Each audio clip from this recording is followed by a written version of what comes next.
الثانية ذهب إلى الإسراء مستطرقا فنفذ العملية الثانية. لا، دخوله إلى جامعة الإسراء حصرا هذا لا يدل على انه مجنون. هو الزلمه وين بيتهم؟ والله اخوين على قد عقلي، وين بيتهم؟ رحم الله والديه.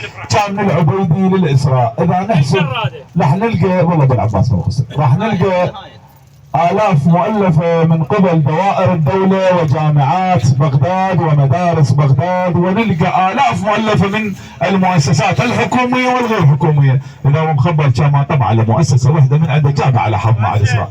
رحم الله. إذا أنا ما ندخل، بس اسمعنا، هذا كلام ما يقدم وما يأخر. لا أنا عندي فعل وعندي ضرر وجاي اتكلم عن ضرري، ما عاد هو الرجال بس.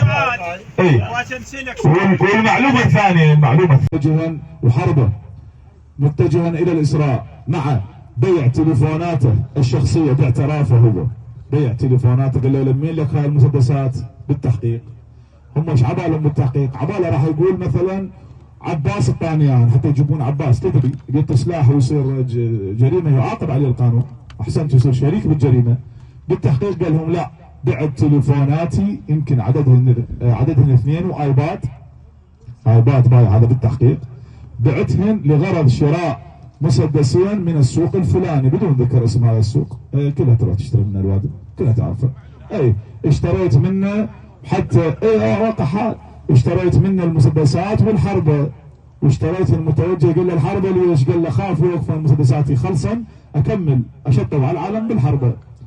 الاعترافات مالته والفعل مالته والتصوير اللي شفناه، تصوير جامعة الإسراء، ليس بإنسان مجنون، لا، تصويره اسمعوا، لا بس اسمعوا، أنا هسه اروح أبويك نطلع للبر، هسه خلي شوية أونسكم بالديوان مو كله فصل وطيح وما طيح، نتناقش، قلت لك قفوهم وإنهم مسؤولون، الله شاهد، أصغر واحد بينا تحت سقف هذا الديوان هو مسؤول عن هذا الفصل أمام الله، وأنا أذكر أن نفعت الذكرى، حتى ما لكم أي حجة سواء عمامي خوالي او الجايين الساده، ما لكم اي حجه يم الله، نذكركم انا قفوهم انهم مسؤولين. انا بس هسه اطلع للبر، تدري بالبر نتونس، مخلينا شاخص وسلاحنا مرخص نقعد نتونس بيه، نطق شيلات على الشاخص، من اللي يجيبه؟ واروح ابيع كانز قطع عود اقول انا مقناص ويحطوا لي كفو ما ادري شنو، ولا فد يوم طقيت الشاخص. والله العظيم هسه غير واقع حال، انا هذا طول بعرضي وما ادري شنو، ويحطوا لي انت طاير بالجو الصيده وما ادري شنو، واروح ابيع كفاف يوم طقيت الشخص. الله شاهد، احط وياهم ماني 20 اضرب ركبه ونص، اقول لك اضرب ركبه ونص واروح ابيك ما طقيت الشخص هذا يومي. هذا الزلمه من مده اليد، لزمه اليد بلزمه احترافيه، يعني مو هيك بحيث ما قاعد ترجف ايده، يعني قاعد يطق هذا يباوع يريد يشخص، يريد بس واحد يصير قدامه، هذا مو مجنون. فانا ارفض كلمه المجنون داخل ديواننا. تحاولون على العشائر البقيه، بعد عندكم 5 عشائر قدامكم، تحاولون عليه قولوا مجنون، اما على باسل لا تقولون مجنون. اي مو انا اسعى بخدمتك والله، اجي وافزع بالخير اجي، بس لا حد يقول لي مجنون، حتى لا ما يصير، انا زلمه عارف. اي اعطيك مجال تفضل. انت تعرف بيطاب ابنك بمسدسات 2 وحربه شايل؟ ما يعرف. انتوا تعرفون هسه الحضور الكريم كلكم. اي بالحاله عنده يعني حسام ناس بشنطه حتى عنده 2 مسدسات وعنده حربه. سمعنا بيها او سمعنا الثانيه، حتى نكون امناء. يعني صف ثالث كليه تمريض جامعه بغداد ويطلع. اسمح لي خليني اكون بخدمتك.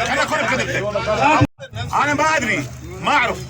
انا اريد جواب منك. اعطونا مجال رحمة على والديكم، الحاج اعطونا مجال يرحم والديكم. انت جاوب هذا السؤال. احنا هذا ما عندنا جواب. حتى ابوك ما عنده هذا الجواب. شيخنا انتم ليش؟ اكو واحد يضرب 6 عشاير. انا ما هو ياكل خالد يتعاطى بس خلينا الزبداني هذا متعافي وعلي. انا خدمتك والله، بس ما 6 عشاير يجي واحد ما يعرف ويضرب لك. انا متحدث، خلينا نكمل حديثي. فاضل العزيز، احنا اليوم جايين لاجل السفن، وهاي كل الموجودين هنا